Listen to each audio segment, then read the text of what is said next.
Is this the question? It is sad to know some mother-in-laws ill-treat their sons' wives. For example, scold, call bad words about their family, and the husband stays silent to it. So how does he strike a balance between both? Oh, sister, this is a tough question for me. Very tough. I'll tell you why it's tough. Because I think 90% of us, married men, we encounter something like that. Some of us more than others. Hands up, men, if you encounter, I don't know, I'm not going to expose you. Create problems. You walk away thinking, I'm never coming to this speaker's classes anymore. He made a big problem for me. My dear sister, I'm going to advise you something. From a psychological point of view, psychology, and naturally, your husband is in a very tough situation. His mother, you have to understand this, his mother is his authority,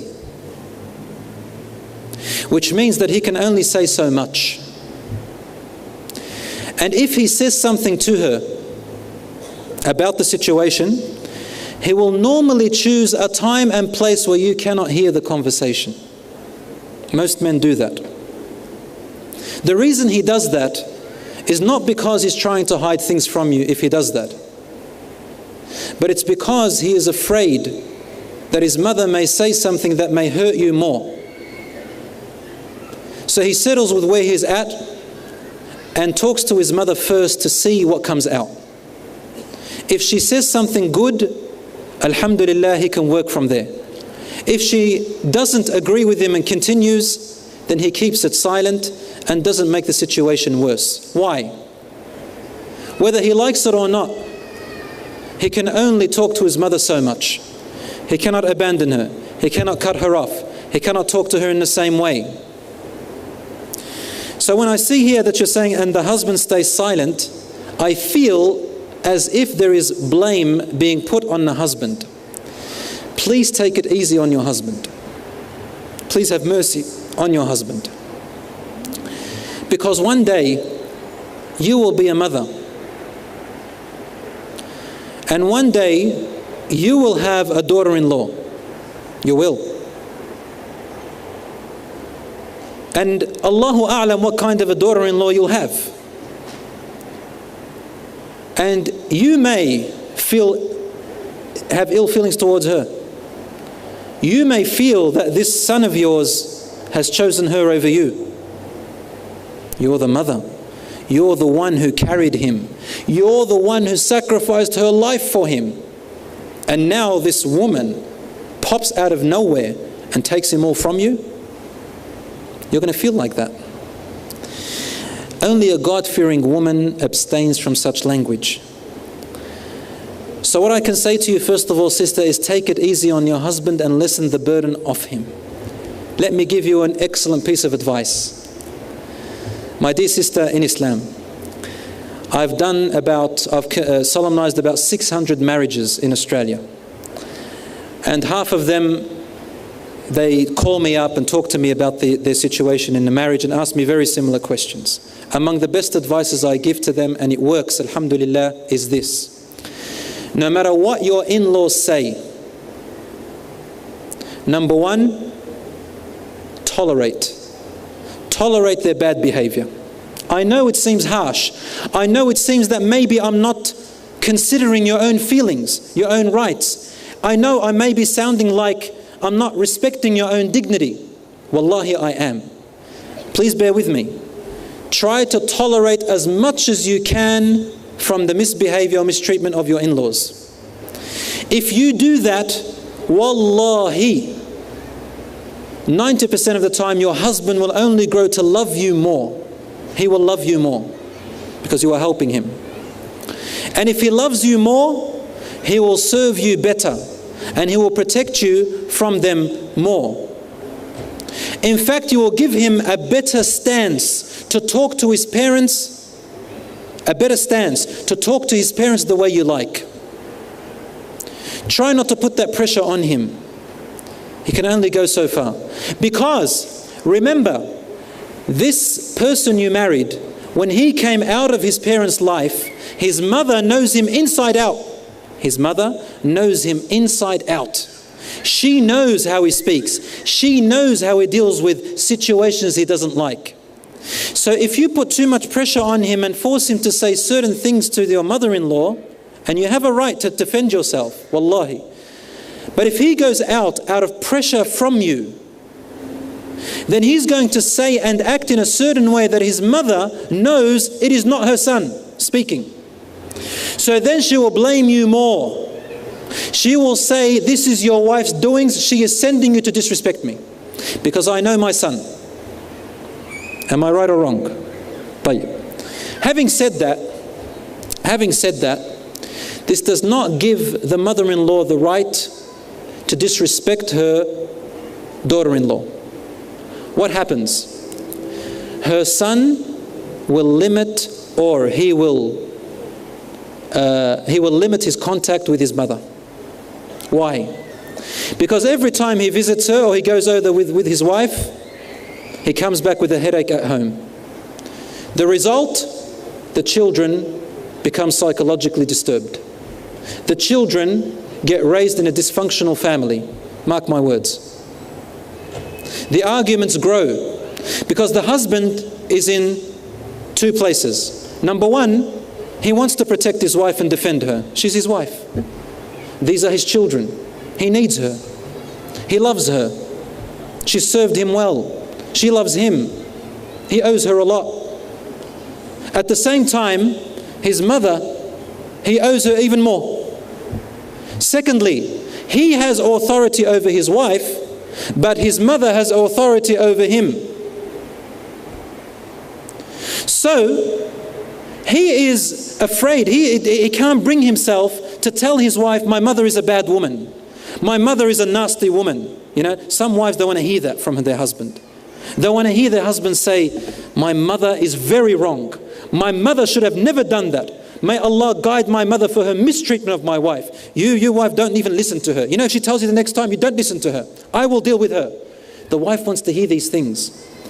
But a good son who is God-fearing will never say these things. He will say simple words like, my dear wife, Ma'lash, be patient. I know my mother may say things sometimes that are hurtful to you and it doesn't please me, but what can I do? Now, the first time he says it, the second time he says it to you, third time, fourth time, and in the end, what happens to him? He gets frustrated too. He can't say what you want to hear because he can't backbite his mother. He can't. His mother is about to die. He only has a few more years before he sees her pass away. He doesn't want to leave her like that. At the same time, he wants his wife to be comfortable and happy.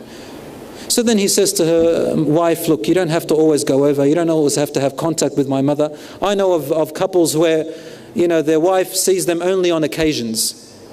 She goes to visit her, their in-laws on Eid or in Ramadan, which is fine. She's not obliged to constantly visit them in these circumstances, yani. But the son has to continue to maintain his contact with his mother and father. My dear sister, having said this, when your husband goes and visits them, please do not ask him questions. Don't sit there asking, what did your mother say about me? You were there for a long time. You can talk to her, mashallah. But your wife, we always argue.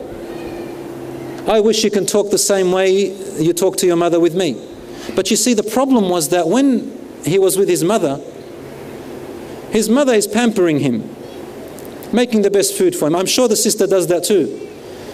But she is smarter than you because she knows her son better than you.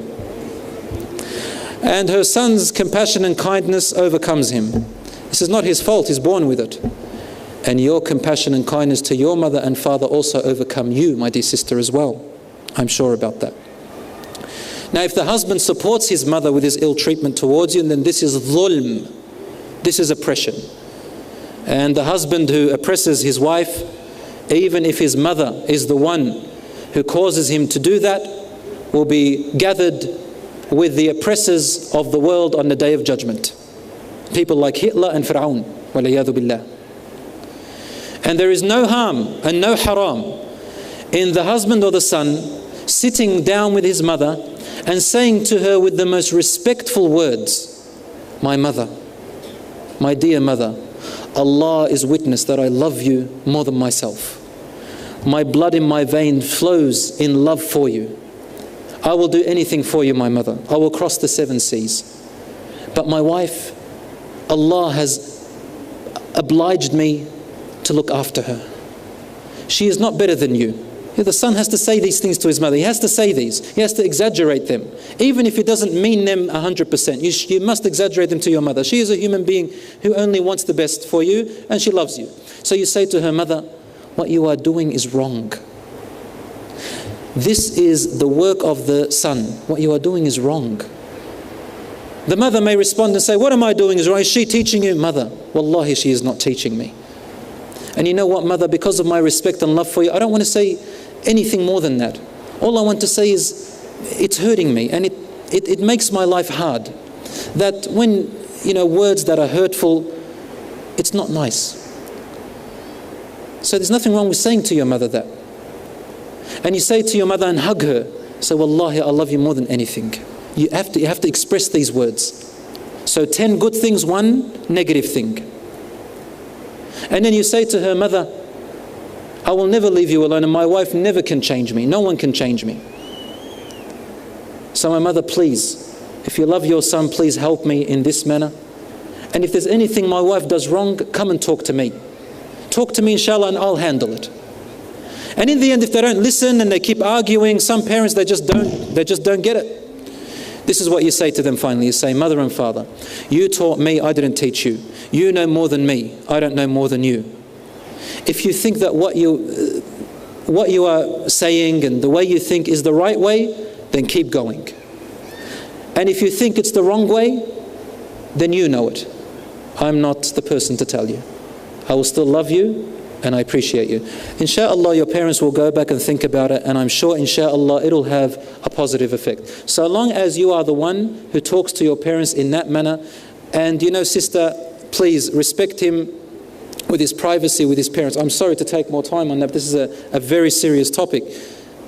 Respect him and give him the room to talk in private with his parents, and don't burden him with too many questions. Because just as when he talks to you, you don't want him to say anything about you to his parents, also his parents are trusting him not to pass on the information to you. So if there's no trust, there is no relationship.